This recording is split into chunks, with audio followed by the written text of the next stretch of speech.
Bismillahirrahmanirrahim. Assalamualaikum warahmatullahi wabarakatuh. Innal hamdalillah nahmaduhu wa nasta'inuhu wa nastaghfiruh wa na'udzu billahi min shururi anfusina wa sayyiati a'malina. May yahdihillahu fala mudilla lahu wa may yudlil fala hadiya lahu. Asyhadu an la ilaha illallah wahdahu la syarika lah wa asyhadu anna Muhammadan abduhu wa rasuluh. Allahumma shalli ala Muhammadin wa ala alihi wa ashabihi wa man tabi'ahum bi ihsanin ila yaumiddin. Faqala ta'ala ya ayyuhalladzina amanu taqullaha haqqa tuqatih wa la tamutunna illa wa antum muslimun. Amma ba'd. Kaum muslimin rahimani wa rahimakumullah. Alhamdulillah, segala puji kita panjatkan kehadirat Allah Subhanahu wa taala atas segala limpah nikmatnya kepada kita. Sore ini alhamdulillah kita bisa duduk di tempat yang mulia, di dalam acara yang mulia insyaallah taala, dalam rangka untuk mengkaji ayat-ayat Allah Subhanahu wa taala dan juga sabda-sabda dari Rasulnya mulia Muhammad sallallahu alaihi wasallam. Mudah-mudahan Allah Subhanahu wa taala memberikan ilmu yang bermanfaat bagi kita, dan semoga Allah Subhanahu wa taala memudahkan jalan kita semua menuju surganya. Amin. Kaum muslimin rahimani wa rahimakumullah. Kita lanjutkan pelajaran kita di dalam membaca kitab Riyadhus Shalihin yang disusun oleh Al-Imam An-Nawawi rahimahullah ta'ala. Pada pertemuan yang lalu kita sudah menyelesaikan bab amal ma'ruf nahi munkar, itu bab ke-33. Kemudian bab berikutnya itu masih terkait dengan amar ma'ruf nahi munkar, yaitu bab tentang masalah hukubah bagi atau hukuman bagi orang-orang yang tidak melaksanakan atau mengabaikan permasalahan amar ma'ruf nahi munkar. Ini secara umum sudah saya jelaskan pada bab yang lalu bahwa kita tidak boleh meremehkan sedikit pun, sekecil apapun tentang permasalahan amar ma'ruf nahi munkar, karena dengan kita menegakkan amar ma'ruf nahi munkar maka kebaikan itu akan tumbuh, hukum-hukum Allah Subhanahu wa taala akan bisa tegak, dan tentunya semua itu akan menjadikan kemaksiatan atau kerusakan bisa kita minimalkan, dan itu akan menyebabkan turunnya keberkahan dari Allah Subhanahu wa taala. Sebaliknya, kalau kita mengabaikan atau tidak melakukan amar ma'ruf nahi munkar, maka hal itu bisa menjadikan sebab turunnya adab dari Allah Subhanahu wa taala. Maka oleh karena itu setiap muslim harus selalu semangat bekerja keras untuk melakukan amar ma'ruf nahi munkar. Selanjutnya kita akan membaca bab berikutnya, itu bab nomor 25, bab ke-25, itu bab al-amr bi'ada'il amanah, bab perintah untuk menunaikan amanah. Jadi kita berbicara terkait masalah amanah, pembicaraan yang penting. Silakan dibaca. Siapa yang baca?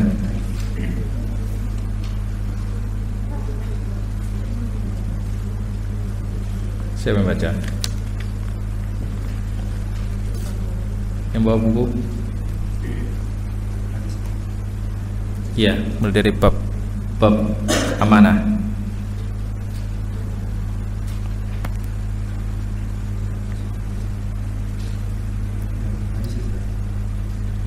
Dari awal. Dari awal. Bab 5, perintah memberikan amanah. Allah Ta'ala berfirman, Inna Allah ya'murukum an tu'addul amanah ila ahliha. Sesungguhnya Allah memerintahkan kalian menyampaikan amanat pada yang berhak menerimanya. Quran Surat An-Nisa ayat 58. Dan Allah Ta'ala juga berfirman, Inna wa'adna amanata ala samawati wal ard wal jibali fa'abaina an yahmilnaha wa asfaqna minha wa hamalaha al-insanu innahu kana Zaluman jahula. Iya. Sesungguhnya kami telah menawarkan amanat pada langit, bumi, dan gunung-gunung, tetapi semuanya enggan untuk memikul amanat itu, dan mereka khawatir tidak akan melaksanakannya, dan dipikulah amanat itu oleh manusia. Sesungguhnya manusia itu sangat zalim dan sangat bodoh. Quran Surah Al-Ahzab ayat 72. Dari Abu Hurairah radhiyallahu anhu bahwa Rasulullah sallallahu alaihi wasallam bersabda, ayatul munafiqin salas, idza haddatsa kadzaba wa idza wa'ada akhlafa wa idza tumina khana. Tanda orang munafik itu ada 3. Apabila berkata dia berdusta, apabila berjanji dia menyalahi, dan apabila diberi amanat dia berkhianat. Hadis riwayat Muttafaqun alaih. Iya, cukup. Kaum muslimin rahimani wa rahimakumullah. Pelajaran kita hari ini tentang permasalahan amanah. Permasalahan yang besar. Bahkan Allah Subhanahu wa taala dan Rasulullah sallallahu alaihi wasallam menerangkan kepada kita bahwa amanah ini menjadi pertanda seberapa besar keimanan seseorang, dan juga barang siapa yang mengabaikan amanah juga menjadi tolak ukur baginya tentang keburukan dia atau jauhnya dia dari Allah Subhanahu wa ta'ala. Bahkan Allah Subhanahu wa ta'ala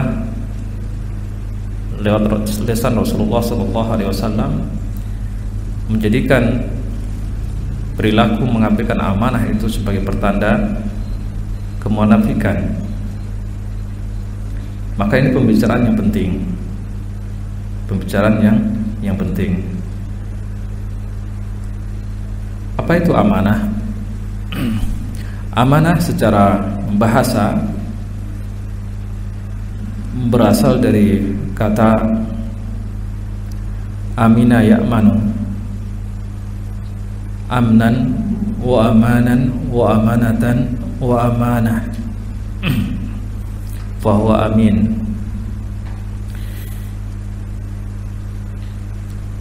Amanah itu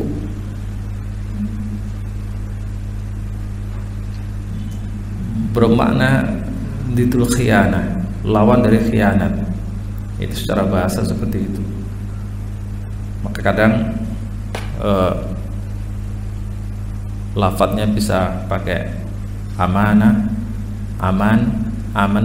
Itu sebenarnya satu pokok kata. Dan sebenarnya ini kata yang sudah lazim di negeri kita karena sudah diserap ke bahasa Indonesia, baik kata-kata aman dan amanah. Itu sudah diserap ke bahasa kita. Makanya ahli bahasa juga mengatakan makna dari aman itu adalah sukunul qalb wa zawarul khauf. Aman itu adalah ketenangan batin, ketenangan batin dan hilangnya rasa takut. Nah, itu secara bahasa seperti itu.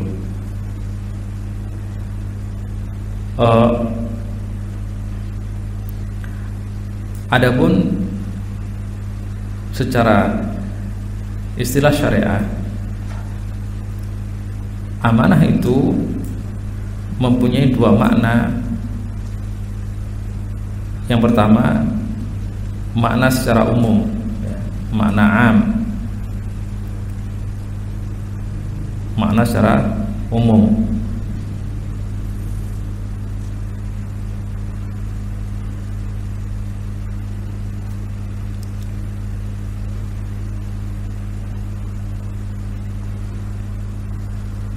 Sebagaimana yang dikatakan oleh Al-Imam Al-Qurtubi dalam tafsir beliau mengatakan, wal amanatu ta'ummu jami'a wadha'ifid dini ala sahih min al-aqwal wa huwa qaulul jumhur.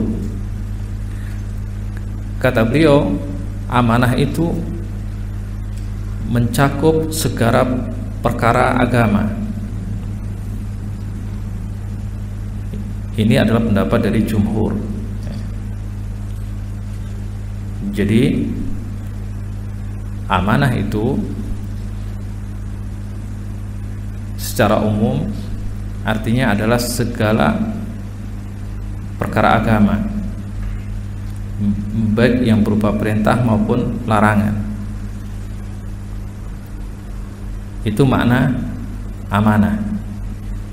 Makanya segala bentuk syariat yang diturunkan oleh Allah Subhanahu wa taala kepada kita itu adalah apa? Amanah. Segala bentuk syariat yang diturunkan oleh Allah Subhanahu wa taala lewat Rasulullah sallallahu alaihi wasallam kepada kita semua itu disebut apa? Amanah. Ini pengertian amanah secara apa? Umum. Apa dalilnya? Dalilnya adalah firman Allah Subhanahu wa taala sebagaimana yang disebutkan oleh Al-Imam An-Nawawi dalam pendahuluan bab ini. Itu dalam surah Al-Ahzab ayat 72. Dalam surah Al-Ahzab ayat 72. Di situ Al-Imam An-Nawawi menukilkan firman Allah Subhanahu wa taala yang berbunyi, "Inna aradnal amanata." Inna aradna al-amanah. Kami aradna menyodorkan, maksudnya aradna ini bukan berarti menawarkan ya. Kalau tawaran kan bisa berupa pilihan-pilihan ya. Tidak. Tapi ini maksudnya adalah apa? Taklif. Memerintahkan, membebankan. Allah Subhanahu wa taala memerintahkan, membebankan apa itu amanah. Nah, ini maksud amanah di sini adalah amanah yang bermakna umum tadi, yaitu syariat yang diturunkan oleh Allah Subhanahu wa taala, baik berupa perintah maupun larangan. Kepada siapa? Alas samawati wal ardi wal jibal. Kepada langit, bumi, dan juga gunung-gunung.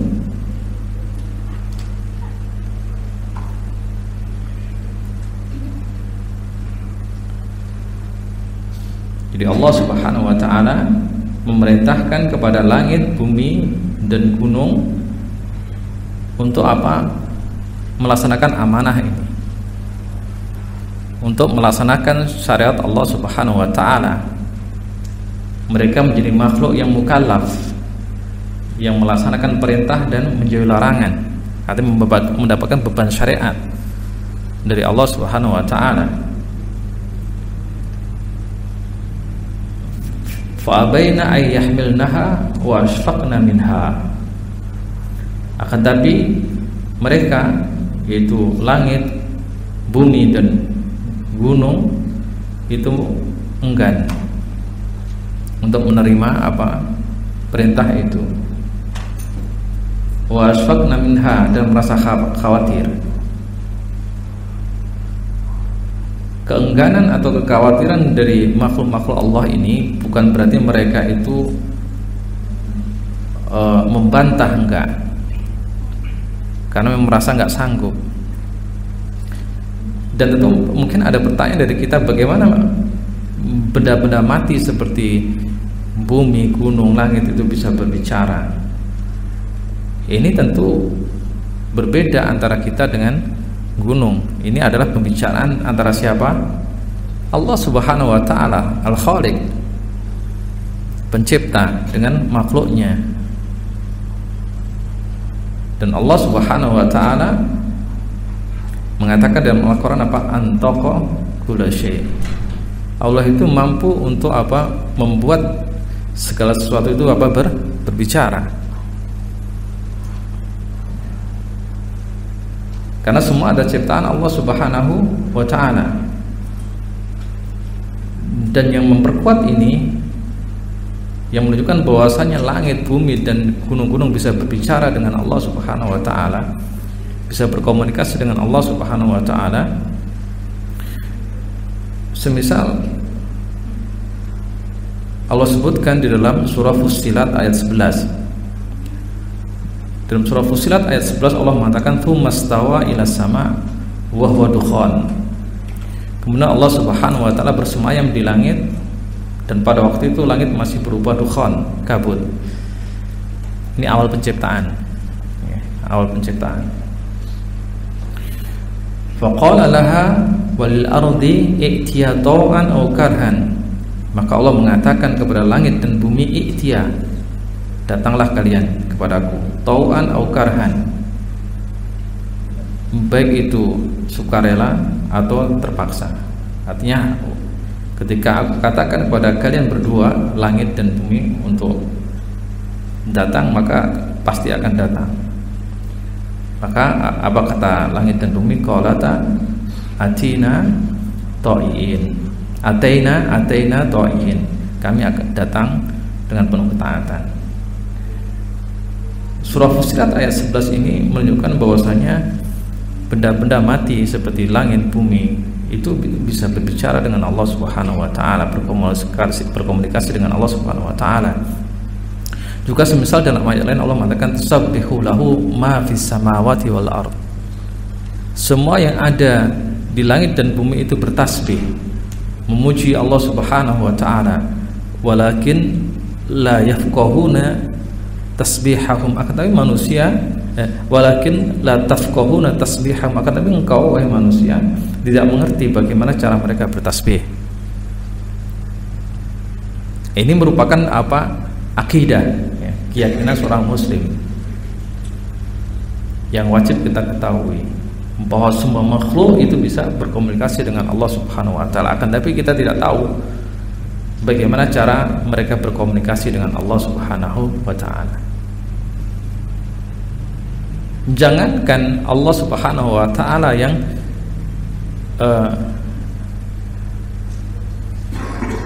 Al-Qadir, yang mampu untuk melakukan apapun,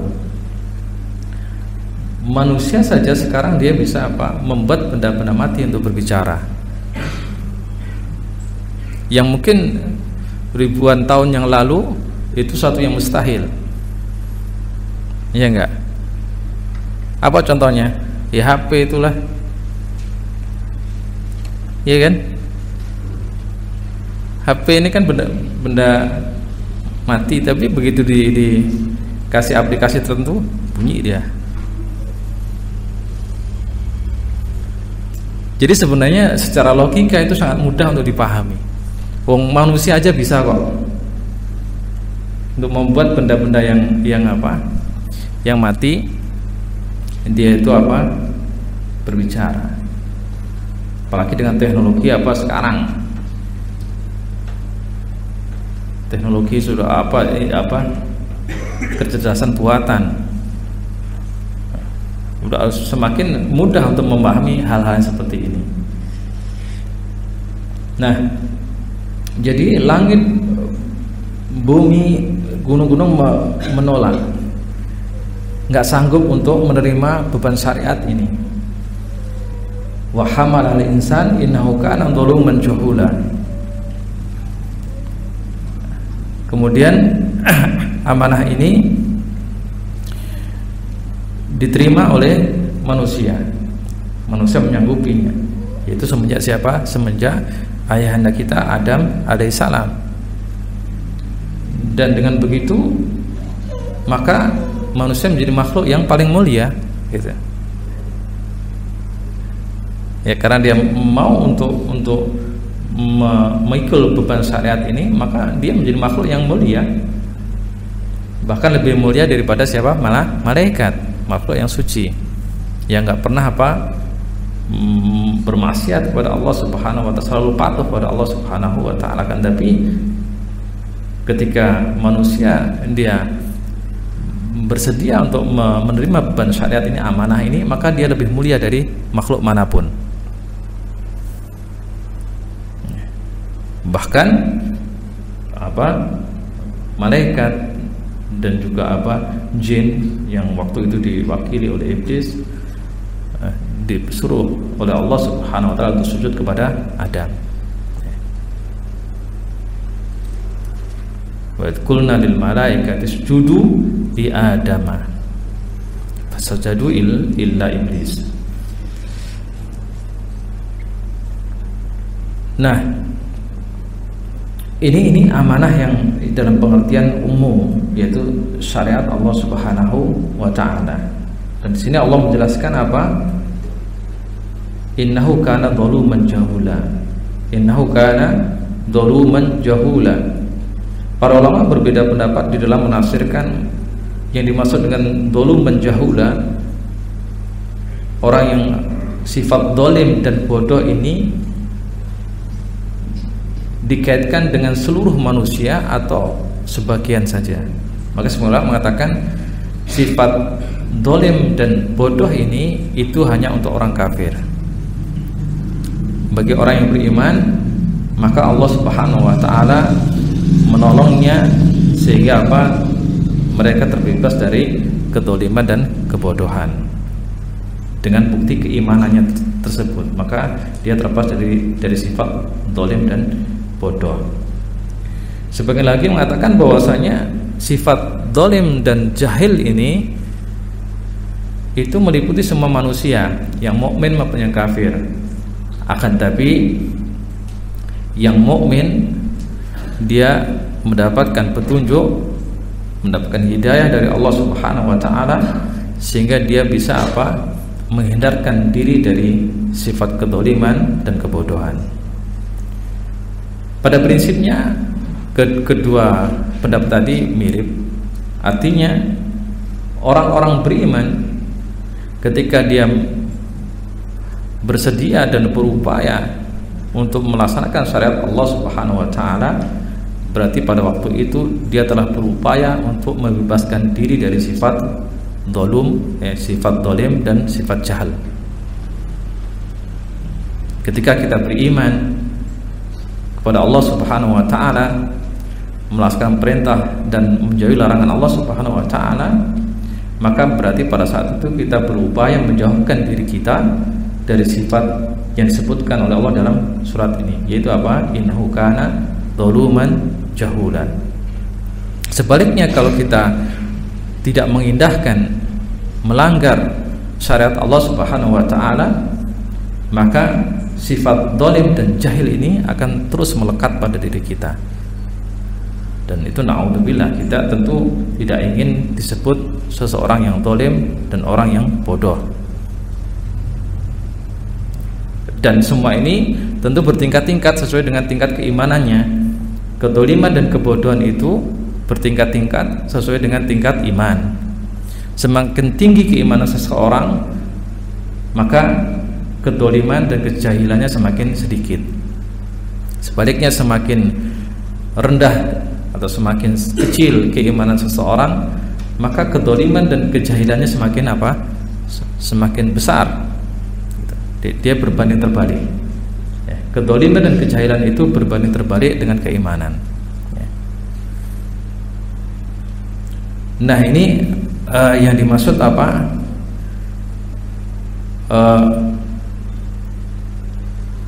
amanah secara umum. Amanah secara umum.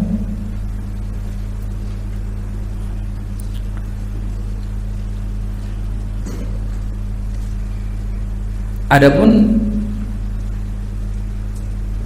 makna amanah yang kedua yaitu amanah secara khusus. Yang dimaksud dengan amanah secara khusus ini amanah yang terkait dengan hak-hak manusia, yaitu kullu ma yajibu 'alal insan hifdhuhu wa ada'uhu min huquqil akharin. Itu makna amanah secara khusus, yaitu segala sesuatu yang wajib bagi manusia atau wajib bagi seseorang untuk menjaga dan melaksanakannya berupa hak-hak orang lain. Segala sesuatu yang manusia wajib untuk menjaga dan melaksanakannya berupa hak-hak orang lain. Ini amanah dengan makna yang khusus, yaitu terkait dengan apa? Hak-hak manusia. Kalau yang pertama tadi ya, amanah yang bermakna umum, itu amanah yang menyangkut hak Allah dan juga hak manusia, pokoknya seluruh bentuk syariat Allah Subhanahu wa ta'ala.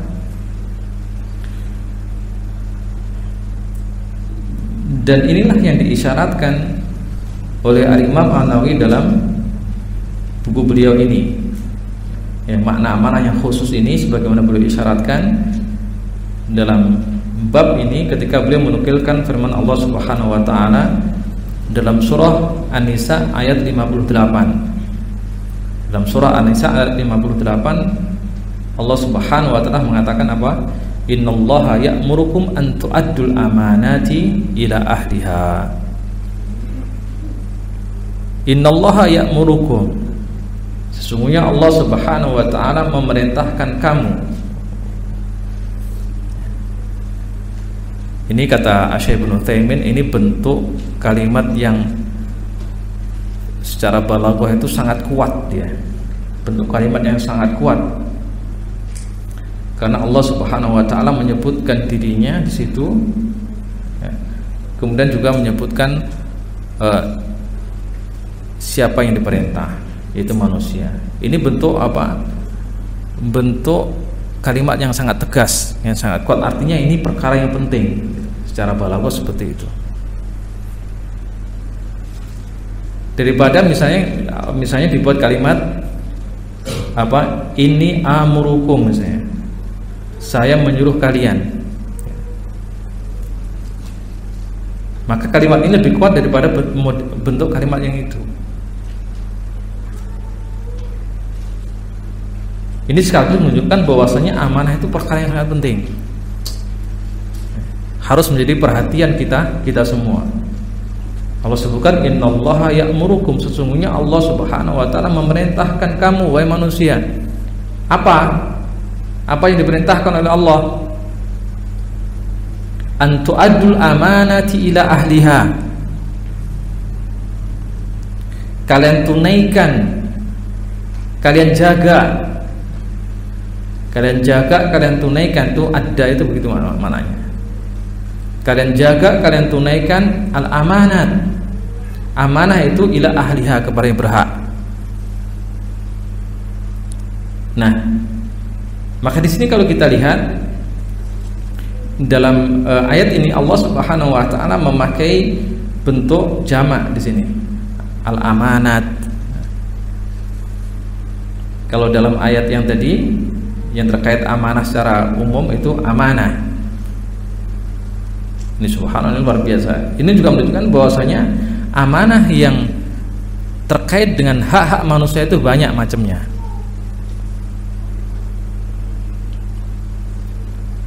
Amanah yang terkait dengan hak manusia itu banyak macamnya, sangat banyak.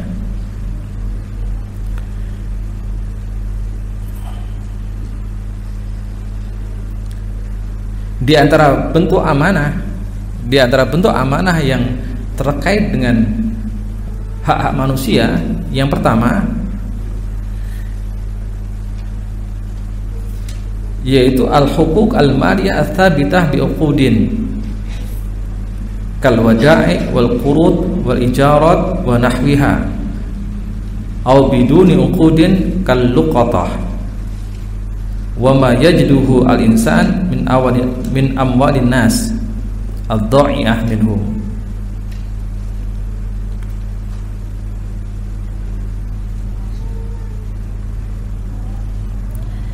Di antara contoh bentuk-bentuk amanah yang terkait dengan hak manusia yaitu amanah harta.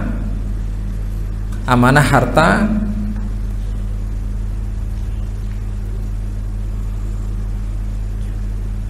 yang terikat dengan perjanjian, dengan uqud.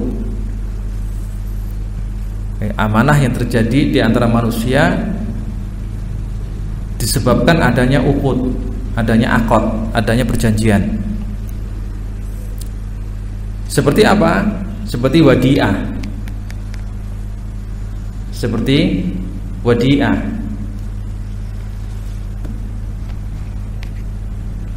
Apa itu wadi'ah? Wadi'ah itu barang titipan. Wadi'ah itu barang titipan.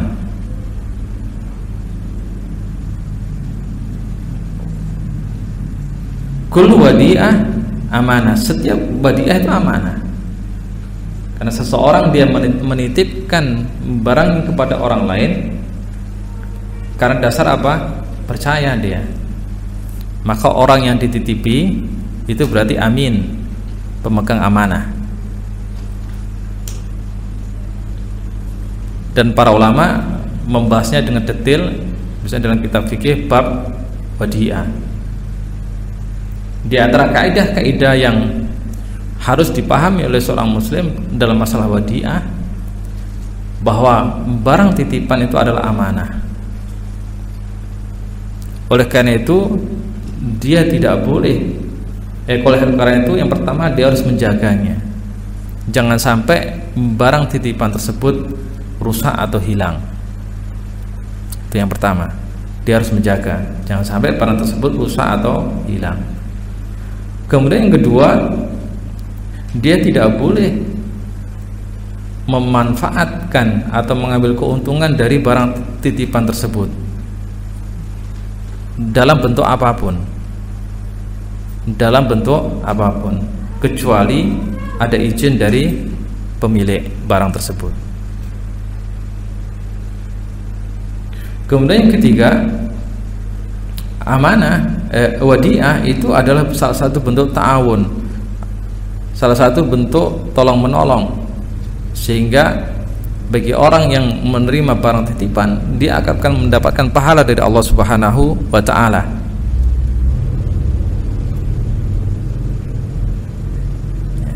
Dan tidak boleh mengambil upah dalam bentuk apapun, karena dia adalah akad tabarruk, akad tolong menolong.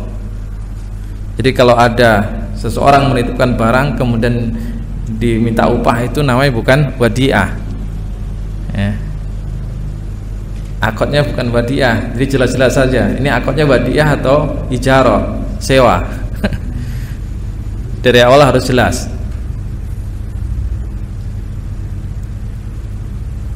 Ya, akadnya akad tabarruk.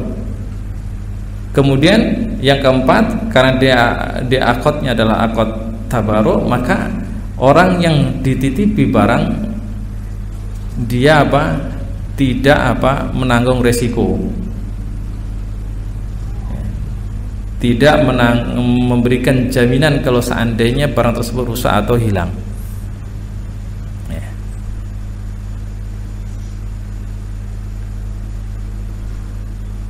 Karena kalau seandainya di dalam masalah wadi'ah itu ditetapkan bahwasanya yang dititipi itu harus wajib ada dhiman, wajib ada jaminan atau dia menanggung resiko ketika terjadi kerusakan atau kehilangan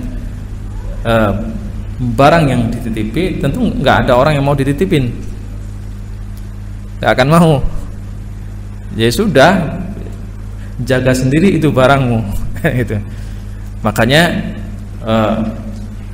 seseorang yang dititipi barang, ketika terjadi sesuatu kerusakan atau kehilangan barang yang dititipi, maka dia tidak menanggung resiko. Nah, ini diantara kaidah-kaidah dalam wadiah. Maka wadiah itu memang amanah. Apabila seseorang yang dititipi barang dia melaksanakan betul amanah itu dengan baik, dia akan dapat pahala dari Allah Subhanahu wa taala. Kemudian itu wadiah, itu termasuk apa? Amanah yang dia itu terkait dengan apa? Dengan pemilik barang atau pemilik harta. Ada juga amanah yang dia itu terkait dengan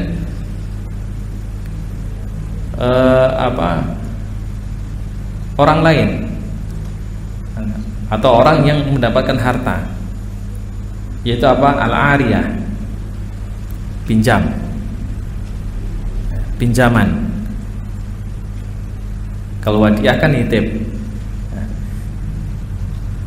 Ketika nitip, maka yang dapat faedah siapa? Yang dapat faedah yang punya barang, yang punya harta. Kemudian kebalikan dari itu, ariyah, al-ariyah, meminjam. Nah, kalau dalam akad al-ariyah, akad pinjaman, maka yang dapat manfaat siapa? Orang lain, bukan yang pemilik barang. Misalnya si A dia pinjam sepeda motor si B, siapa dapat faedah? Si A, bukan si B yang punya sepeda motor. Ini juga amanah, betul-betul amanah. Amanahnya kepada siapa? Peminjam, musta'irnya, peminjamnya. Oleh karena itu seseorang yang dia melaksanakan atau mengikat akad al-ariyah, akad pinjam meminjam, maka yang perlu diperhatikan, yang pertama dalam akad ariyah itu aminnya, yang pemegang amanahnya adalah yang meminjam. Maka siapapun yang meminjam barang orang lain, dia harus wajib untuk menjaga dan menunaikan apa yang menjadi apa syarat-syarat yang ditetapkan oleh pemilik barang tersebut. Misalnya si A dia pinjam sepeda motor kepada si B, kemudian si B mengatakan tak apa doh, pinjamlah. Nah, nih syarat satu, jangan dipakai kebut-kebutan. Dia tegaskan lagi, makna dari kebut-kebutan itu maksimum 60 km per jam. Nah, lebih detail kan? Tak boleh keluar dari kota Bengkalis. Tak boleh keluar dari kota Bengkalis. Maka si A wajib mematuhi ini. Sehingga kalau seandainya dia misalnya menjalankan itu sudah motor 70 km per jam, nggak amanah dia berarti. Walaupun sebentar, nggak amanah. Walaupun cuma misalnya 1 menit, tetap harus dikatakan nggak amanah. Atau dia misalnya pergi sampai mana? Sampai Selat Baru, nggak amanah. Kan udah dibilang di dalam kota, kok sampai Selat Baru?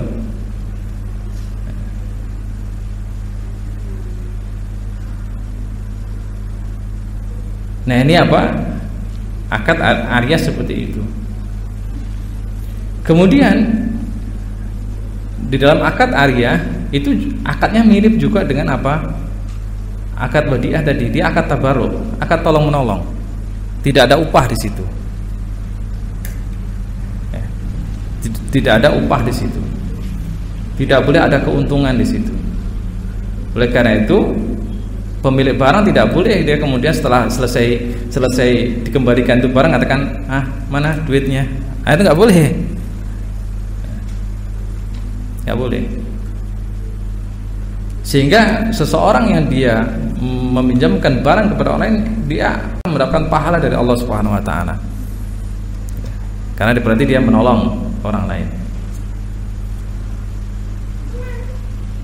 Kemudian karena dia akadnya tabaruk, maka peminjam itu kalau seandainya terjadi sesuatu pada barang yang dipinjam, entah itu kerusakan atau hilang, dia tidak menanggung risiko.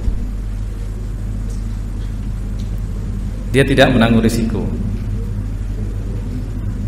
Oleh karena itu Bapak Ibu, kalau Bapak Ibu meminjami barang kepada orang lain, bayangkan barang itu hilang, gitu. Artinya sudah harus memikirkan risiko terburuk dari barang itu. Karena memang akadnya akad tabaruk, dia menolong gitu. Ini kadang kurang dipahami kaum muslimin dalam permasalahan akad seperti ini.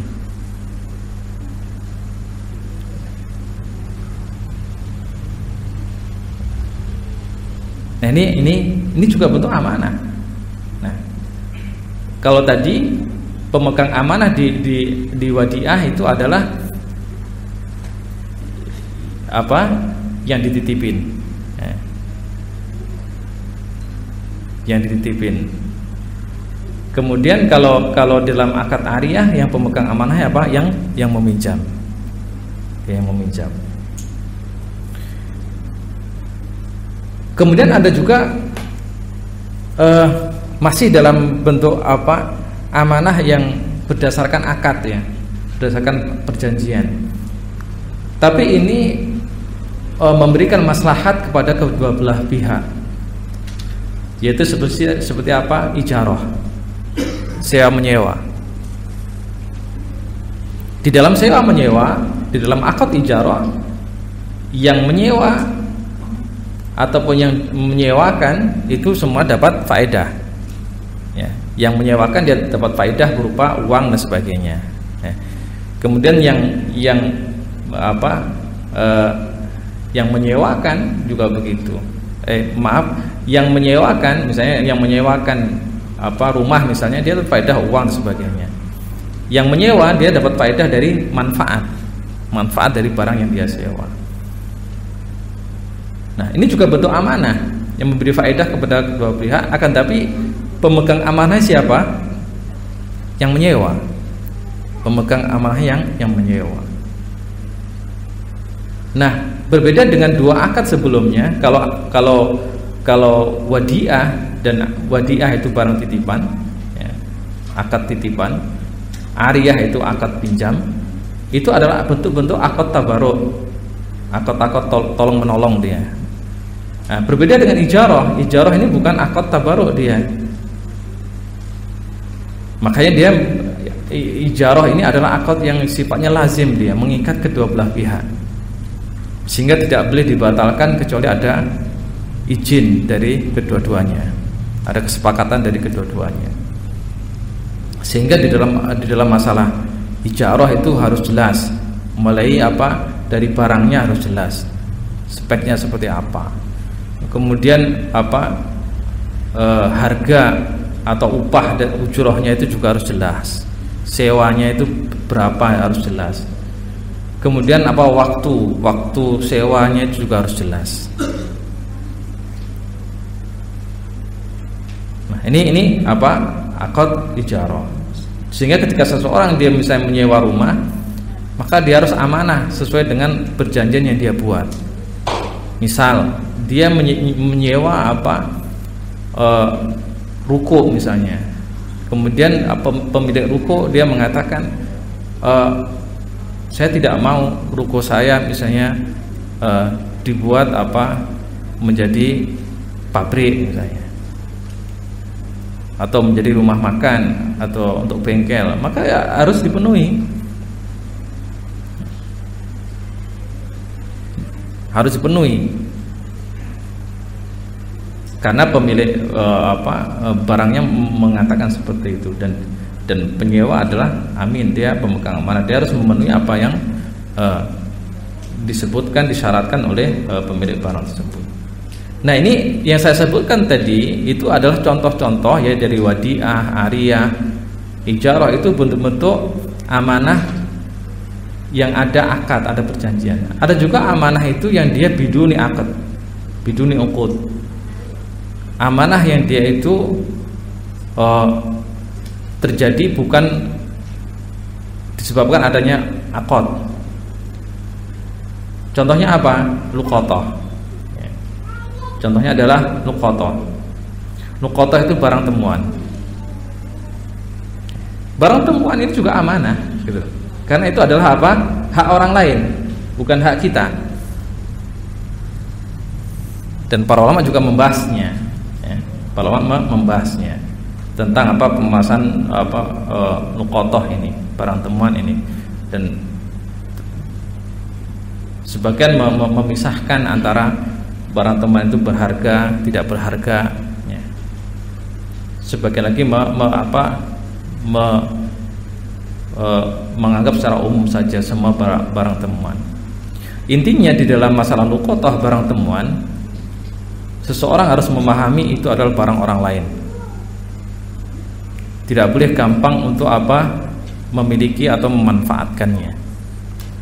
Oleh karena itu barang siapa yang menemukan sesuatu, ya, yang tercecer dimanapun itu, maka dia harus berupaya mengembalikan kepada pemiliknya, ya. Dan itu termasuk dalam firman Allah Subhanahu wa taala tadi, innallaha ya'murukum an tu'addul al-amanat ila ahliha. Masuk dalam firman itu. Misalnya bapak ibu menemukan misalnya menemukan tas di jalan, maka diambil, ya, kemudian berupaya mencari siapa pemiliknya. Jangan dibiarkan. Ya. Pembiaran itu bisa termasuk tidak amanah kita. Ya. Karena membiarkan suatu barang itu kemungkinan bisa diambil oleh orang-orang yang tidak bertanggung jawab. Diambil kemudian berupaya dicari pemiliknya.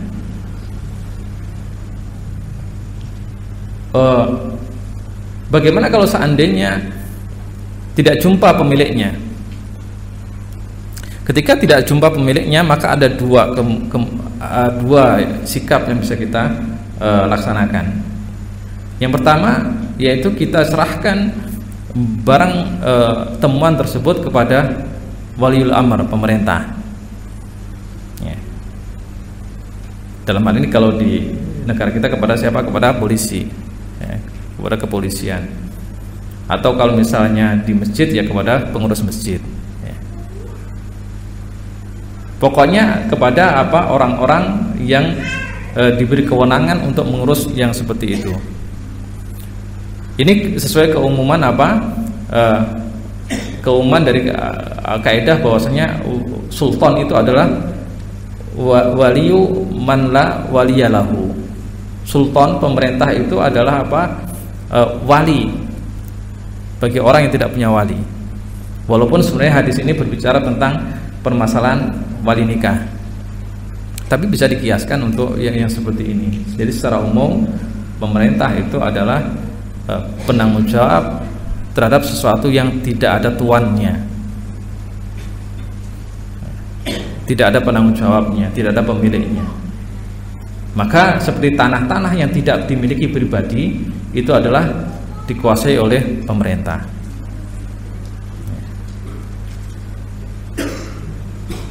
Itu yang pertama. Kemudian yang kedua, disedekahkan atas nama diniatkan atas nama pemilik barang itu.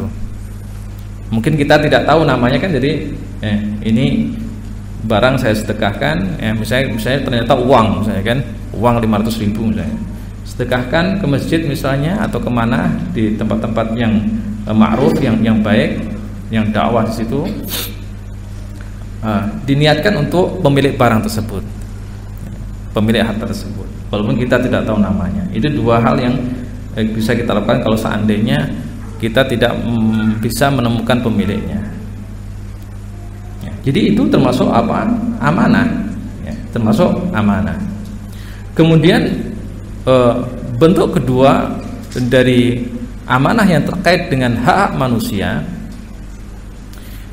yaitu hifdzu asrarin nas. Hifdzu asrarin nas, menjaga rahasia orang. Jadi Bapak Ibu rahimani wa rahimakumullah, menjaga rahasia orang lain itu salah satu bentuk amanah. Nah, ini kadang kita juga lalai ini. Lalai. Di antara dalilnya adalah sabda Nabi Shallallahu Alaihi Wasallam yang diriwayatkan Imam Muslim dari Abu Sa'id Al-Khudri radhiyallahu anhu. Beliau mengatakan, telah bersabda Rasulullah Shallallahu Alaihi Wasallam, Inna min a'dhamil amanati indallahi yaumil qiyamah. Ya, perhatikan, sesungguhnya di antara amanah yang besar di sisi Allah Subhanahu wa taala pada hari kiamat nanti. Jadi kasus ini Rasulullah namakan amanah. Bagian dari bentuk amanah, yaitu apa? Ar-rajul yufdi ila imra'atih wa tufdi ilaihi thumma yanshuru sirraha. Yaitu seorang laki-laki dia bercumbu dengan istrinya. Seorang laki-laki dia bercumbu dengan istrinya, kemudian apa? Dia sebarkan kisahnya itu. Nah, ini kan kadang sering kita dengar seperti ini, laki-laki lagi ngobrol di pos kampling, nanti ketawa-ketawa, habis itu tiba-tiba nyasar ke urusan ranjang. Habis itu dikatakan, wah istriku begini begitu, kalau istriku begini begitu, emak-emaknya juga begitu. Oh suamiku begini begitu, oh kalau enggak, kalau suamiku begini, waduh.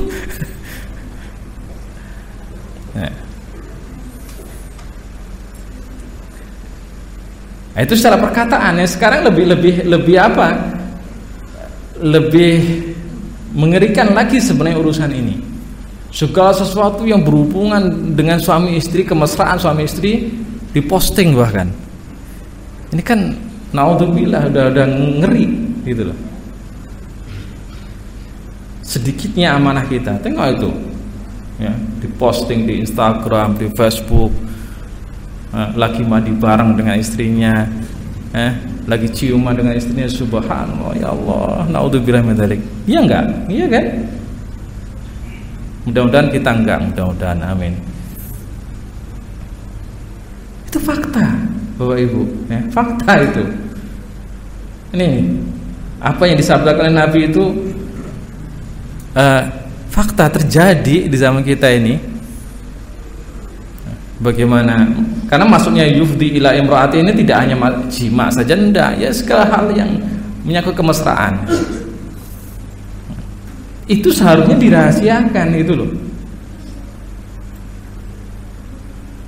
Tidak diumbar.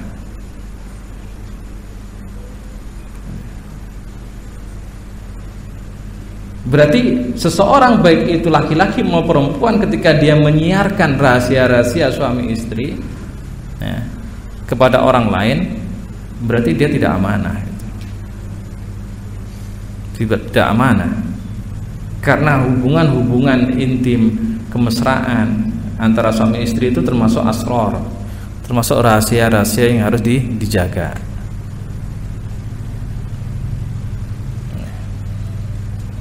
Harus dijaga.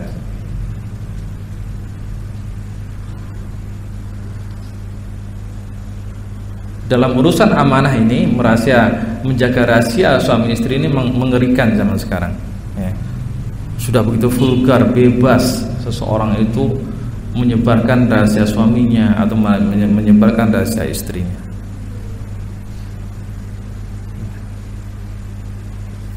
Tanpa rasa dosa. Kemudian Nabi juga mengatakan dalam hadis yang diriwayatkan oleh Abu Dawud dan juga yang lainnya, apa kata Nabi Shallallahu Alaihi Wasallam? Idza haddatha ar-rajulu bil hadits thumma iltafata fahiya amanatun. Nah, kata Nabi SAW, apabila seseorang itu bercakap-cakap, ya, kemudian dia iltafata, toleh sana toleh sini, maka ketahuilah dia itu lagi berbicara sesuatu yang harus dirahasiakan. Itu amanah, walaupun dia nggak ngomong. Jadi misalnya ada bertiga, ya, ada Abi misalnya, Abi lagi ngobrol, datang C misalnya. Nah, kemudian dia bilang kepada saya ingin bicara. Kemudian dia juga bilang, karena untuk sebagai adab, karena nggak boleh memotong pembicaraan dua orang, B, maaf ya, saya mau sebentar ada putus sebentar sama A. Oh iya, silahkan. Makanya akhirnya A sama C dia ngobrol. Kemudian si C agak toleh-toleh begini. Dia nggak ngomong, ini rahasia, nggak ngomong. Ini rahasia ya, nggak ngomong dia, tapi dia menyendiri dulu, kemudian toleh-toleh, atau bahkan juga menyendiri dulu, kemudian dia mengungkapkan sesuatu. Maka ketahuilah bahwasanya C itu sedang berbicara sesuatu yang rahasia, dan itu amanah bagi si A untuk tidak menyebarkan. Walaupun si C tidak ngomong, tolong jangan disebarin ya. Walaupun si C tidak ngomong begitu, maka si A nggak boleh. Misalnya suatu saat C, loh kok nyebar semua no? Kan kamu nggak ngomong sama saya. Kemarin kamu nggak ngomong ini nggak boleh disebarin. Enggak, bukan begitu kaum muslimin. Jadi amanah untuk menjaga kerahasiaan pembicaraan itu tidak mesti ya ditunjukkan dalam sebuah kata-kata, dengan sebuah kata-kata, enggak, tapi juga halnya, keadaan yang nampak, sikap yang nampak pada orang yang berbicara itu pada saat dia berbicara. Ini perhatikan.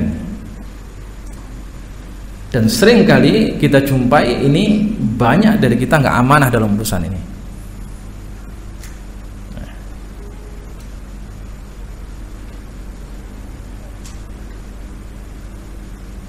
Ya, jadi perhatikan Bapak Ibu. Jadi kalau seandainya kita berbicara dengan seseorang, kemudian nampak dari sikap dia itu kelihatan dia hati-hati dan juga tidak ingin kata-kata yang didengar oleh orang lain, ketahuilah itu amanah yang harus dijaga kerahasiaannya. Itu jenis amanah yang kedua. Kemudian bentuk yang ketiga dari amanah yang terkait dengan hak manusia, yaitu al-mas'uliyat wal manasib al-'amah wal khassah. Ini amanah wilayah ya. Amanah yang terkait dengan kepentingan umum. Amanah yang terkait dengan kepentingan umum. Misalnya seseorang dia ditunjuk sebagai presiden, sebagai gubernur, sebagai bupati, sebagai camat, sebagai lurah, sebagai RW, ketua RW, ketua RT, atau apapun itu bentuk-bentuk jabatan, baik jabatan di pemerintahan, di lembaga swasta, maupun jabatan-jabatan di masyarakat, seperti misalnya menjadi pengurus BKM, pengurus masjid. Itu amanah dalam bentuk yang ketiga ini, yaitu al-mas'uliyat wal manasib al-'amah wal khassah. Amanah yang terkait dengan kepentingan bersama, terkait dengan kepentingan umum. Ini semua adalah amanah yang harus kita jaga dan tunaikan.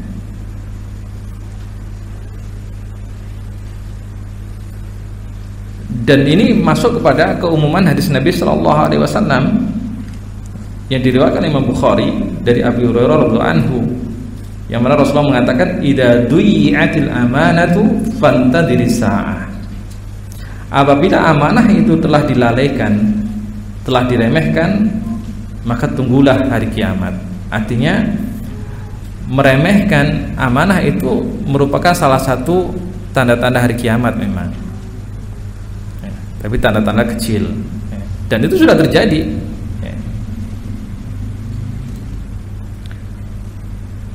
Kaifa idha'atuha ya Rasulullah? Kemudian sahabat bertanya, bagaimana seseorang itu melalaikan amanah? Bagaimana cirinya seseorang itu dikatakan melalaikan amanah? Maka beliau mengatakan, idza usnidal amru ila ghairi ahlihi fantadrisa. Apabila perkara itu diserahkan kepada yang bukan ahlinya. Jadi apabila kita menyerahkan perkara itu kepada yang bukan ahlinya, berarti kita apa? Tidak amanah.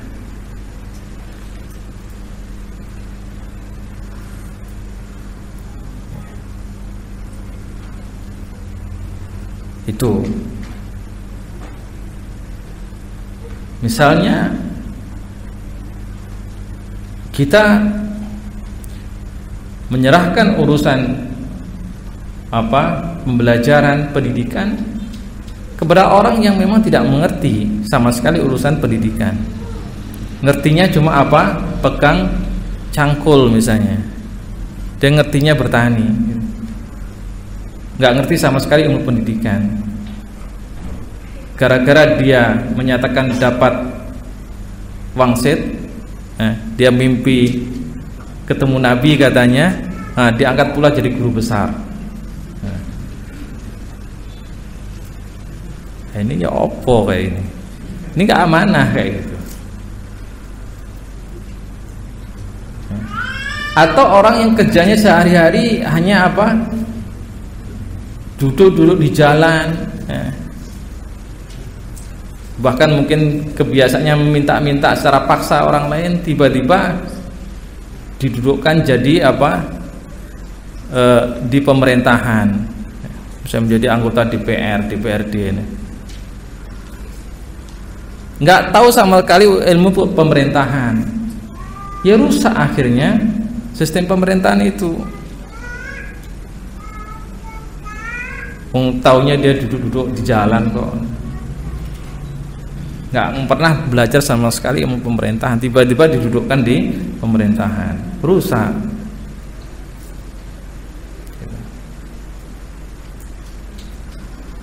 Dan seterusnya. Begitu pula misalnya seseorang yang dia tidak ngerti sama sekali atau sedikit sekali dia punya ilmu syariah, nggak ngerti bagaimana kaidah-kaidah atau hukum-hukum di dalam memakmurkan masjid, imaratul masajid. Kemudian didudukkan jadi ketua BKM, ketua pengurus masjid. Rusaklah masjid itu. Akhirnya apa yang terjadi? Masjid dijadikan sarana politik. Masjid dijadikan sarana untuk kepentingan pribadi dan kelompok. Dan itu fakta, banyak orang-orang yang ngerti sama sekali urusan agama tiba-tiba duduk di atau mengurusi perkara-perkara yang terkait dengan agama. Akhirnya kerusakan yang terjadi.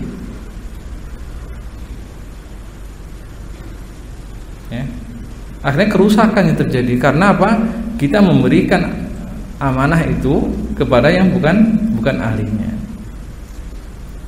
Maka Bapak Ibu rahimani wa rahimakumullah, dalam semua perkara yang terkait dengan kepentingan bersama, kepentingan umum, itu kita harus memberikan perkara tersebut kepada ahlinya. Masalah teknik kepada ahli teknik. Masalah pemerintahan kepada ahli pemerintahan. Masalah hukum kepada ahli hukum, baik itu jaksa, hakim, polisi. Masalah keamanan ya diserahkan kepada tentara.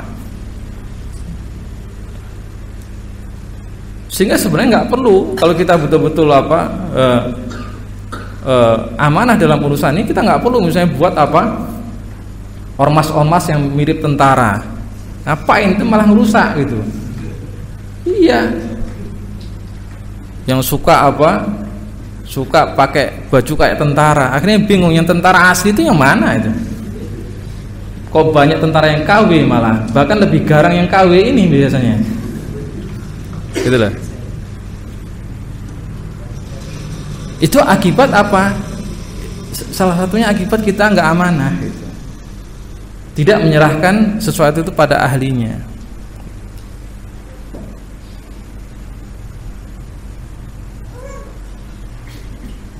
Ini penting. Makanya Bapak Ibu, pembicaraan amanah ini pembicaraan yang sangat penting. Bahkan kita sedang berbicara tentang tatanan masyarakat, bahkan sebuah sistem pemerintahan dan negara.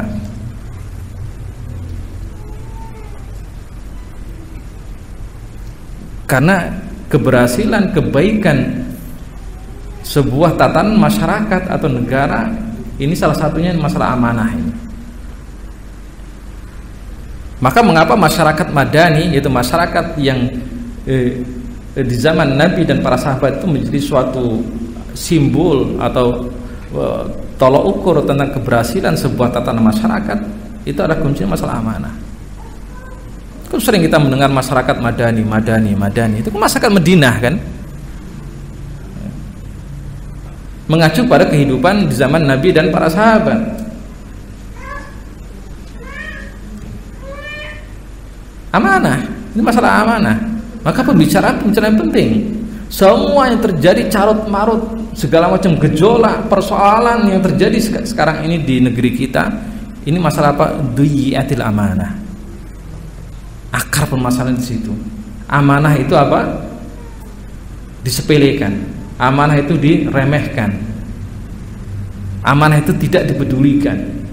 Dibuang amanah itu. Itu akar masalah negeri kita.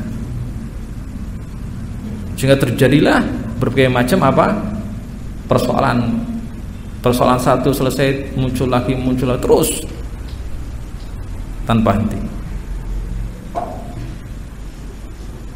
Ini sekaligus nasihat kepada kita semua, kalau kita tidak punya kapasitas, tidak punya kemampuan di bidang itu, tidak ahli di bidang itu, ya jangan mengajukan diri, gitu loh. Ya. Jangan mengajukan diri kalau tidak ahli di bidang itu.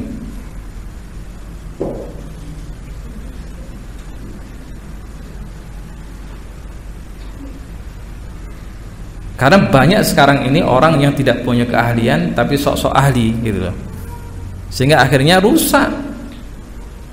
Coba kalau seandainya misalnya masalah masalah gambar sipil misalnya, serahkan kepada tukang gambar karikatur, nggak selesai itu. Bangunannya bisa dibuat peyok-peyok gini nanti. Orang karikatur kan sukanya gini-gini macam-macam, dipeyot-peyotkan kan gitu kan. Ya akhirnya strukturnya pun amburadul. Baru setahun sudah ambrol itu bangunan.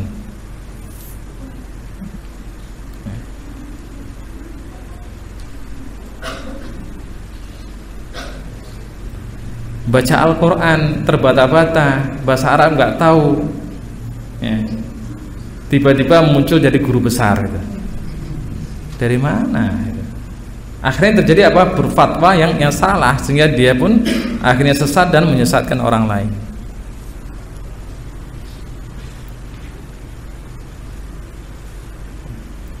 Lihatlah sebuah nasihat yang luar biasa dari Nabi SAW kepada para sahabat tentang masalah amanah ini. Yaitu Nabi pernah memberikan nasihat kepada salah satu sahabat, yaitu Abu Dar. Waktu itu Abu Dar mengatakan, "Ya Rasulullah, ala tastakmiluni?" Ya Rasulullah, tidakkah Anda mengangkat aku menjadi pejabat? Pejabat suatu daerah, ya. Wali suatu daerah, memimpin suatu daerah gitu. Maksudnya istiqmal di sini. Maka Abu Dar menceritakan ketika aku mengatakan begitu kepada Nabi, maka Nabi Shallallahu Alaihi Wasallam langsung apa? Memukulkan tangannya kepada pundakku. Jadi dipukul pundaknya. Pundak Abu Dzar dipukul oleh Nabi Shallallahu Alaihi Wasallam. Seraya Nabi mengatakan, ya Abu Dzar, innaka dhaif wa innaha amanah wa innaha yaumil qiyamah khizyun wa nadamah illa man akhadha bihaqqiha wa adalladhi 'alaiha fiha. Subhanallah. Apa kata Nabi? Abu Dzar ditepuk. Abu Dzar, innaka dhaif. Kamu itu lemah. Subhanallah. Ini sahabat nih. Abu Dzar itu orang soleh. Itu loh. Bukan orang yang banyak maksiat, enggak. Abu Dzar itu soleh, tapi tidak semua orang soleh itu kuat. Artinya dia punya keahlian di bidang itu, enggak mesti. Jadi untuk menempatkan seseorang pada jabatan tertentu atau pekerjaan tertentu tidak cukup soleh, itu tidak cukup, baik itu tidak cukup, tapi harus qawi.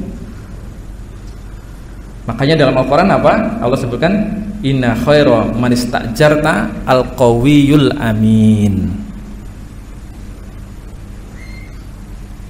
Al-amin itu soleh, baik, tapi nggak cukup, tapi harus qawi, yaitu qawiyul aql wal badan wad din. Seorang yang kuat akalnya, kuat badannya, dan kuat agamanya. Itu makna qawi. Nabi mengatakan kepada Dzar, innaka dhaif. Abu Dzar, kamu dhaif, kamu lemah, tidak punya kemampuan memimpin. Gitu loh. Karena Abu Dzar ini orangnya terlalu lembut. Nah, kalau pemimpin diserahkan kepada orang ini, waduh, gawat, semua diampuni nanti, dimaafkan. Kalau begitu nanti kalau ada maling, paling nanti kalau ketemu dimaafkan saya. Waduh, gawat nih. Karena pemimpin terkadang dia harus tega, ya, harus berani untuk memukul, memberikan hukuman. Dia harus berani memenjara. Bahkan seorang pemimpin itu terkadang dia harus tega untuk membunuh, memberikan hukuman mati. Dan tidak semua orang bisa seperti itu. Tidak semua orang bisa seperti itu. Makanya Nabi mengatakan, kamu lemah, padahal kepemimpinan wilayah itu adalah amanah. Adalah amanah dia. Dan pada hari kiamat nanti itu bisa menyebabkan nadamah, bisa menyebabkan apa? Menyesal kamu nanti. Menyesal apa? Karena kamu akan dimintai pertanggungjawaban oleh Allah atas amanah yang telah dibebankan kepada kamu. Kemudian kamu nggak mampu. Kalau sudah nggak mampu, nyesel kan nanti? Karena dimintai pertanggungjawaban ternyata nggak mampu, ya tentu akan dihukum oleh Allah, mesti itu akan dimintai pertanggungjawaban oleh Allah. Illa man akhadaha bihaqqiha, kecuali bagi orang yang mampu untuk menunaikan itu, maka dia akan mendapatkan pahala yang besar dari Allah Subhanahu wa taala. Makanya kalau kita membaca sejarah Nabi, para sahabat, tabi'in dan seterusnya dari zaman keemasan Islam, para pemimpin itu adalah orang-orang yang kuat dan amanah, orang-orang yang soleh dan amanah dia, dan kuat dia. Lihatlah Abu Bakar As-Siddiq radhiyallahu anhu. Beliau adalah orang yang lembut tapi tegas, keras. Selembut-lembutnya Abu Bakar tapi tetap tegas. Sehingga begitu Nabi wafat dan sebagian orang tidak mau bayar zakat, apa kata Abu Bakar? Akan aku penjarakan kok, akan aku perangi kalian sampai kalian membayar zakat. Umar bin Khattab jangan ditanya lagi, kalau ini dikit-dikit bisa main penggal dia, makanya nggak ada yang berani sama Umar bin Khattab. Utsman bin Affan radhiyallahu anhu, orang yang lembut tapi tegas. Siapa yang merusak, tidak menyimpang dari syariat Islam, beliau perangi, beliau penjara, dihukum. Begitu pula seterusnya Ali bin Abi Thalib dan seterusnya, tegas, mereka orang yang tegas. dilaksanakan betul hukum-hukum Allah itu tanpa melihat siapa yang melanggar, adil. Sehingga subhanallah di zaman itu keadilan begitu merata, keamanan merata, aman. Karena apa? Adanya amanah. Karena amanah ketika dia ditegakkan maka akan menimbulkan apa? Aman. Akan menimbulkan rasa aman, keadaan yang aman. Jadi kalau kita menginginkan wilayah kita, negeri kita aman, maka laksanakan amanah, tunaikan amanah.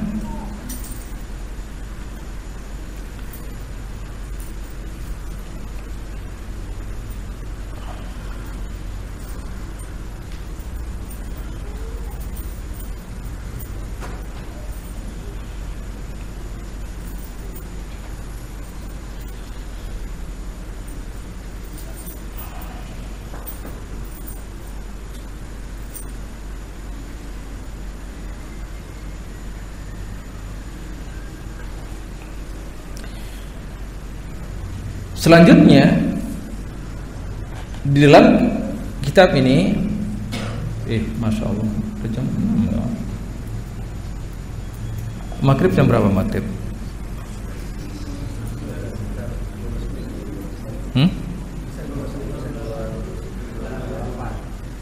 Apa?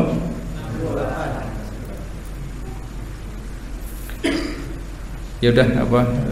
Dibuka pertanyaan dulu lah. Silakan. Apakah kita meninggalkan sunnah? Apakah suatu bentuk meninggalkan amanah? Dan yang kedua, kita mempunyai kemampuan dan diamanati, tapi kita tolak. Yang pertama, apakah meninggalkan sunnah itu termasuk tidak amanah? Ya, pertanyaannya sunnah ini apa? Sunnah sesuatu yang apabila ditinggalkan tidak mengapa, kalau dikerjakan mendapat pahala, atau sunnah yang dimaksud itu segala apa hal yang dilaksanakan oleh Nabi Sallallahu Alaihi Wasallam. Mana yang maksudnya? Kalau dilakukan dapat pahala, kalau ditinggalkan nggak apa-apa.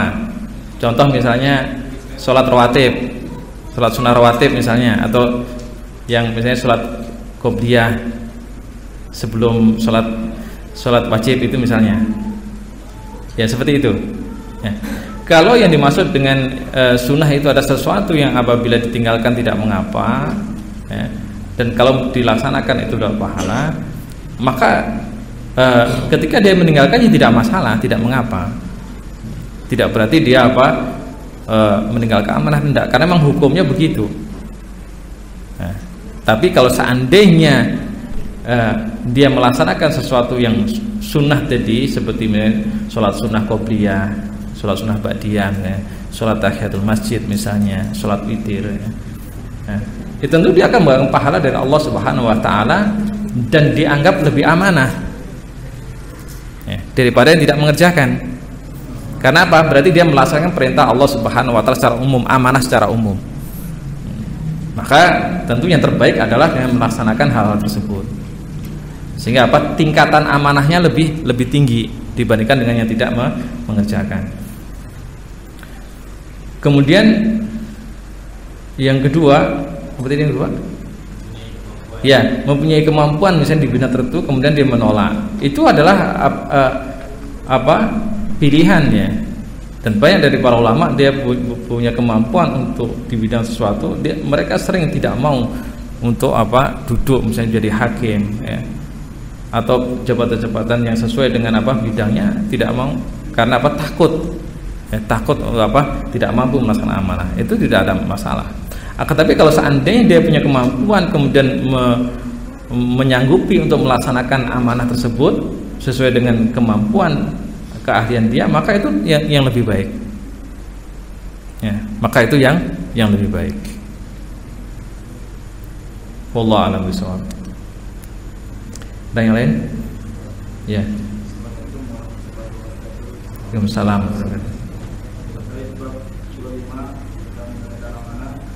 Dalam hal ini amanah secara khusus saya ingin menanyakan kepada Ustaz bahwasanya yang dikategorikan wajiah barang titipan ada beberapa syarat. Nah, sekarang bagaimana kiranya apabila wajiah itu dijadikan suatu profesi yang dikomersilkan? Contoh seperti penitipan surat-surat berharga, penitipan barang hewan. Apakah hasil dari hal yang disebut wajiah ini halal, masuk ke dalam konteks muamalah yang diperbolehkan atau terlarang? Dan yang kedua, apabila wajiah ini mungkin kalau di Arab Saudi mereka udah mengenal masalah-masalah. Yang satu dulu, pertama dulu, biar apa? Bagaimana kalau seandainya kita bisnis jasa titipan? Nah, misalnya titipan jasa titipan barang benda berharga. Itu kan ada misalnya apa namanya? Safety box atau ya, box itu misalnya titipan emas dan sebagainya. Atau misalnya jasa titipan hewan kesayangan. Bukan istri kesayangan, nggak boleh dititipkan istri. Ya, hewan kesayangan. Nah, misalnya kucing dan sebagainya. Nah, pada dasarnya jasa-jasa titipan itu mubah, boleh dia. Ya. Asal yang pertama yang dititipkan itu barang yang halal ya, yang mubah. Nggak boleh misalnya yang dititipkan khomer, tak boleh. Yang dititipkan anjing, yang dititipkan babi ya tak boleh. Gitu. Jadi ya barangnya harus barang-barang yang mubah dia, yang halal. Nah, bagaimana apakah boleh mengambil upah? Boleh, tapi makanya akotnya jangan akot wadiah. Karena kalau akotnya wadiah itu akot tabaruk dia, akot tolong menolong. Sehingga jangan pula nanti dijelaskan itu akot wadiah. Orang semua nitipin di situ. Kemudian antum nggak bisa ngambil upah. Maka yang perlu diubah itu akadnya. Ya, jasanya tetap jasa titipan, ya. Tapi akadnya akad ijarah, akad sewa. Ya, sewa tempat dan juga sewa jasa. Misalnya titipan menitipkan barang berharga, misalnya barang surat-surat berharga, misalnya surat tanah, dan sebagainya, emas. Ya, kita punya tempat, berarti itu nyewa tempat. Ya, kita tetapkan sekian. Sekaligus kita nyewa keamanannya, ya kan, itu jasa keamanan. Itu boleh. Tapi akadnya bukan akad wadiah, gitu loh. Akadnya akad ijarah, dia ujroh, sewa. Ya bisa, tapi yang penting akadnya yang diubah. Yang kedua kan, ya. Soalan ini sembahnya ini terjadi biasa budaya di Indonesia apabila mulai Lebaran banyak yang mudik. Nah di sini kita dititipkan suatu rumah sembahnya beserta istrinya. Ya. Nah di sana kita boleh menggunakan fasilitasnya. Ya. Di sini kan terletak wajiah, menitipkan barang titipan. Namun ketika si pemilik rumah balik, dia memberikan sangu gitu, memberikan sebuah maksudnya rasa terima kasih, itu bagaimana hukumnya? Iya, ini masalah ini. Ini memang hal-hal yang praktis yang sering kita jumpai masalah wadiah ini. Salah satunya biasanya kalau musim Lebaran, itu tetangga kita suka nitipin rumahnya. Ini tolong dong, ini saya mau ke kampung seminggu, titip rumahnya. Terus dia, kamu boleh tidur apa aja boleh kamu ambil di rumah itu. Dia bilang apa aja boleh diambil. Maksudnya makanannya. Nah, udah, gak apa yang di kulkas itu habisin lah. Asal kulkasnya jangan dihabisin. Nah, gitu. Ini wadiah. Nah, oleh karena itu yang dititipin gak boleh dia minta upah.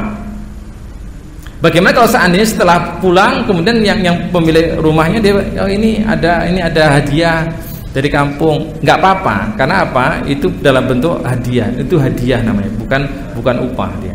Apalagi tidak ada kesepakatan di awal, ya, nggak ada kesepakatan di awal. Yang nggak boleh begini, nah, misalnya titip rumah, ya nggak apa, tapi jangan lupa ya, oleh-olehnya dari kampung, gitu. Nah, ini sudah nggak boleh. Ya. Itu nggak boleh. Karena apa? Sudah diawali tetangga itu nitipin rumah. Begitu kuncinya dikasih, kita nyeletuk begitu. Jangan lupa ya, oleh-oleh ini ada apa? Imbal balik. Dia sudah mengharapkan imbal balik. Itu nggak boleh. Makanya kalau dititipin barang itu tegas-tegas saja akadnya. Akadnya ini wadiah atau ijarah. Tegas-tegas saja. Enggak maulah kalau cuma wadiah, capek saya. Ijarah lah, upah. Satu hari 100.000. Nah, itu lebih jelas. Gitu loh. Ya. Jadi kalau dititip barang itu tegas-tegas saja akadnya. Akadnya wadiah atau ijarah. Gitu. Boleh, itu akad ijarah namanya. Tidak ada masalah. Gitu. Tapi kalau akadnya wadiah, ya kita nggak boleh minta upah. Ya. Walaupun dengan menyindir, dengan bahasa sindiran, itu nggak boleh. Akan tapi kalau seandainya setelah pulangnya pemilik rumah tadi dia memberikan hadiah, nggak ada masalah. Ya. Itu berarti hadiah dari pemilik barang, nggak ada masalah. Nggak apa-apa, karena itu sebenarnya tidak diharapkan. Nah, tidak mengapa. Sama halnya dengan dia mengatakan, saya titip rumah, boleh kamu ambil semua yang ada di kulkas. Itu kan sebenarnya manfaat juga kan. Tapi itu atas apa? Izin dari apa yang punya rumah. Seperti misalnya orang menitipkan mobil ke kita misalnya, dia pulang sebulan misalnya atau ada tugas jauh. Mobil ini jangan di garasi aja ya, nanti malah mati dia. Ya, pakailah sebentar-bentar itu. Ya, untuk kemana itu nggak apa-apa. Kayak kita boleh memakainya. Kalau nggak ada itu kita nggak boleh memakai sama sekali. Gitu. Wallahu a'lam bishawab. Yang tadi ya. Waalaikumsalam warahmatullahi wabarakatuh. Apa? Ya, ijarah sewa sama ya.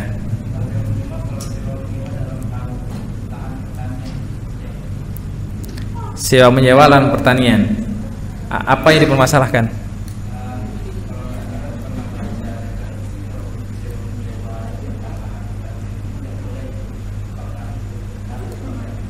Sewa menyewa lahan pertanian, hukum asalnya boleh, ya, mubah, ya. Yang penting jelas saja.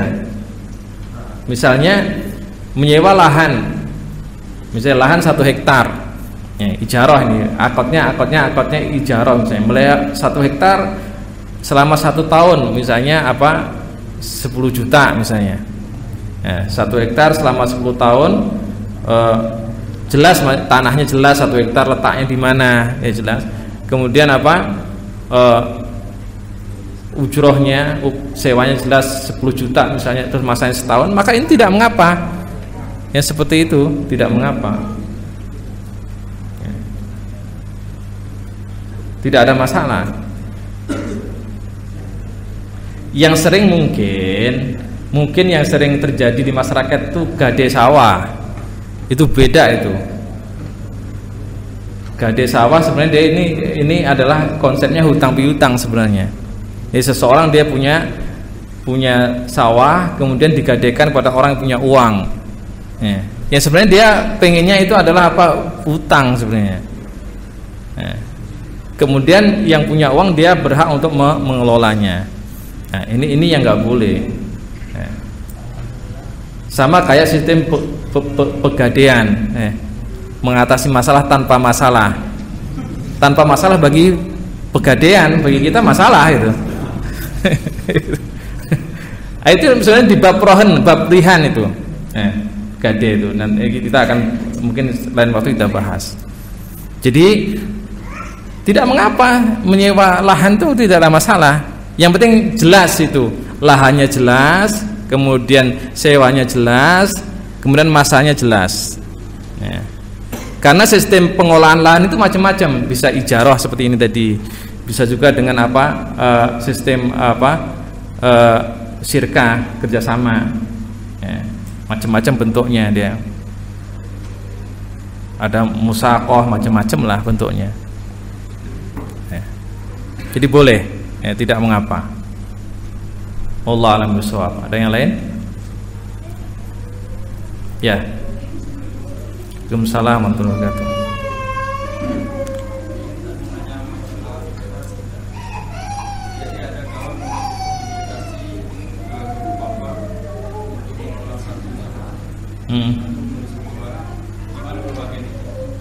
Investasi.